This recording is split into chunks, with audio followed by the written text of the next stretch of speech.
What would force an honorable warrior to betray his own blood? What kind of horror could push a creature of instinct and tradition to slaughter the very clan that raised him? This isn't a story of good versus evil, or some simple tale of forbidden love. This is a story about a promise kept and a bloodline broken. It's the story of a lone orc warrior, scarred, forgotten, who found his purpose protecting an elf princess wielding forbidden magic, and the brutal, necessary betrayal that would cost him everything he had ever known. This is the tale of Ulkar, last of the Bitter Ash clan, and Lyrel, a princess of shadows. It's a story that asks a difficult question. What is loyalty when your own heritage is a death sentence?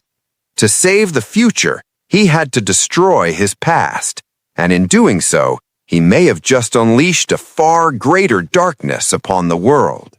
In the frozen wastes at the edge of the world, where maps give way to myth, lived the Bitter Ash clan. These weren't the teeming hordes of orcs from the histories of man and elves. They were a forgotten people, nomads and survivors, who traced their line back to the ancient Orkneys, the so-called demon corpses of primeval folklore. Their existence was brutal and short, a constant war against the elements and the poison in their own blood. For generations, an ancestral curse had haunted them. It was a creeping madness that frayed their minds, turning honor to paranoia and clan unity into a self-destructive fury. This affliction was only fueled by the very things they thought would save them, tainted elven relics hoarded over centuries that only sped up their decline and pushed them closer to becoming the mindless monsters of legend. Ulkar was a product of this brutal world. Scarred, pragmatic, and a loner by nature, he carried the weight of his clan's doom on his shoulders.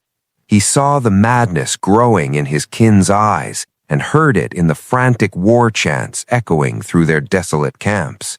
He knew with a cold certainty that his bloodline was destined for a violent, shameful end. Far away, in the shadowed heart of a decaying forest, that curse had an echo. Princess Lyrel, a descendant of the cunning and mysterious Svartalfar, the dark elves of Old Norse myth, was dying. She was no ethereal, benevolent royal. She was a wielder of forbidden shadow magic, a pragmatist whose empathy had been fractured by a lifetime of secrets. A creeping arcane blight crawled across her skin, the physical sign of a magical illness that mirrored the spiritual decay of Ulkar's clan. Once a great healer, she was now being twisted by the very shadows she commanded, fighting a losing battle against a withering that came from within. It was during a scouting mission, while searching for untainted game in the skeletal woods bordering the Elven lands, that Ulkar found her. Lyrel had collapsed, her breathing shallow, the dark veins of the blight stark against her pale skin. Around her neck, nestled on her collarbone, was a pendant of obsidian and silver, pulsing with a faint, contained light. Ulkar's heart hammered against his ribs. It was the artifact from his clan's prophecies, the one relic said to hold the key to cleansing their bloodline. Clan law was simple: kill the elf, take the artifact, and offer them both to the ravenous spirits of their ancestors. His kin would have torn her apart without a second thought, their curse-driven rage seeing only a prize.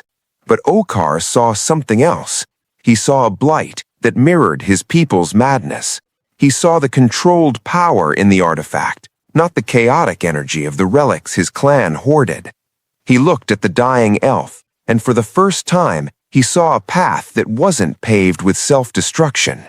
Maybe saving her, understanding the artifact through her, was the only way to truly honor his ancestors, by ending the curse that shamed their name. In that moment, Ulkar made a choice. He lifted the delicate form of his people's sworn enemy into his arms and turned his back on the life his clan had laid out for him. His betrayal had begun. Their journey was a silent, desperate flight. Ulkar moved with the grim efficiency of a lifelong survivor, his senses screaming for the hunting parties he knew his clan would have sent. He was a traitor now, a pariah. The bond between them wasn't friendship, and it certainly wasn't love. It was a fragile, unspoken contract of mutual need. Lyrel, weak but fiercely intelligent, at first saw the hulking orc as little more than a tool, a wall of muscle to keep death at bay. Her words were sharp, her gaze analytical. She was a princess taught that all beings were either assets or threats. And yet, she couldn't deny his unwavering protection. He hunted for her, stood watch through freezing nights, and grimly cleaned her wounds without a word. This raw, honest brutality was unlike anything she had ever known, and it began to chip away at the walls around her heart. His simple guttural warnings about the terrain held more truth than the flowery lies of 100 elven courtiers. The scent of pine and old leather that clung to him felt more real than the incense of her blighted temples. When his clan's hunters drew near, Lyrel would summon her power. Tendrils of pure shadow lashed out, not to kill, but to confuse and misdirect, creating illusions of impassable chasms or roaring beasts. Each time she used this forbidden magic, she grew paler, the blight spreading further across her skin. Ulkar watched, his face an unreadable mask, as this elf princess, this key to his people's salvation, willingly poisoned herself to keep them both alive. In hushed, strained conversations, he learned from her what the artifact really was.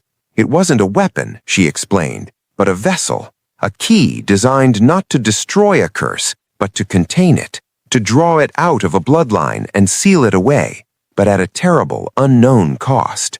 After weeks of travel, they reached a wind-swept plateau, a circle of ancient standing stones sacred to Ulkar's ancestors.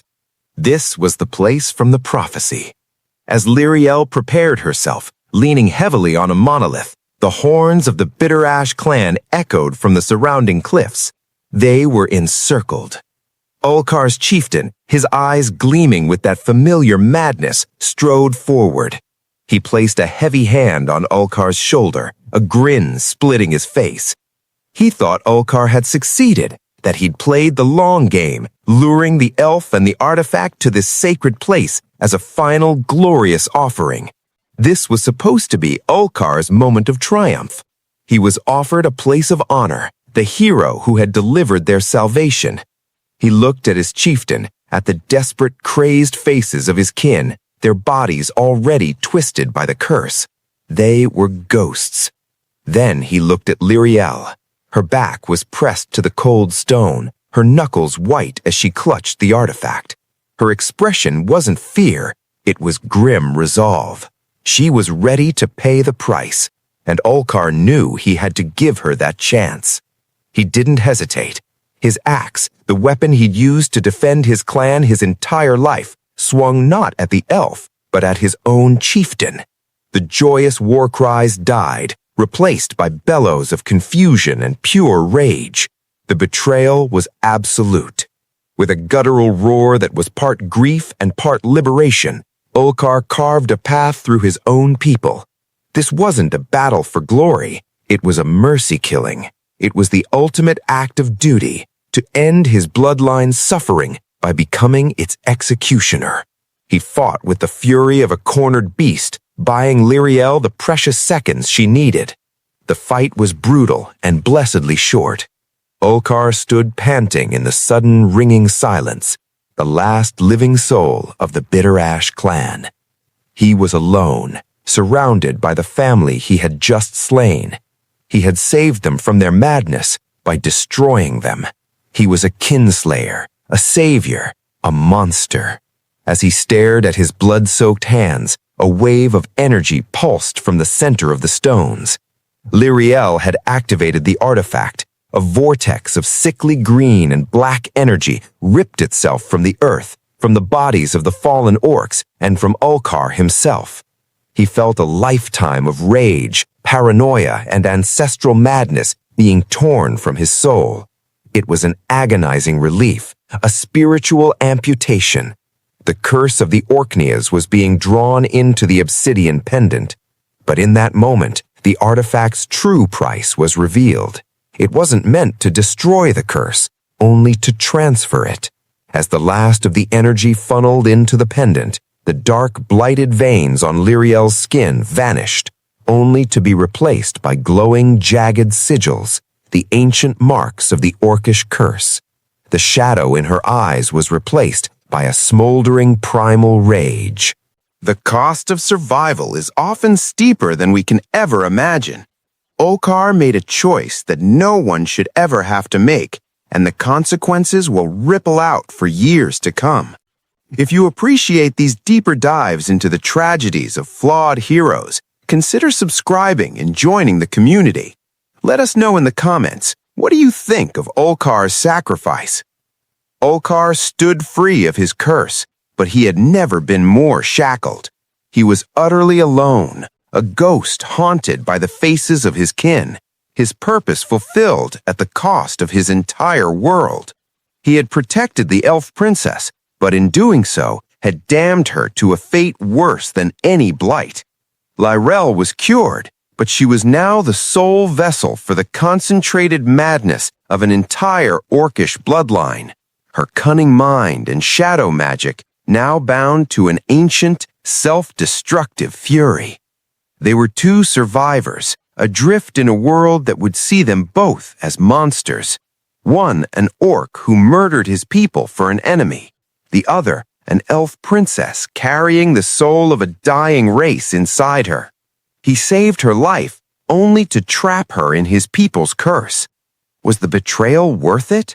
Or did he just trade one monster for another?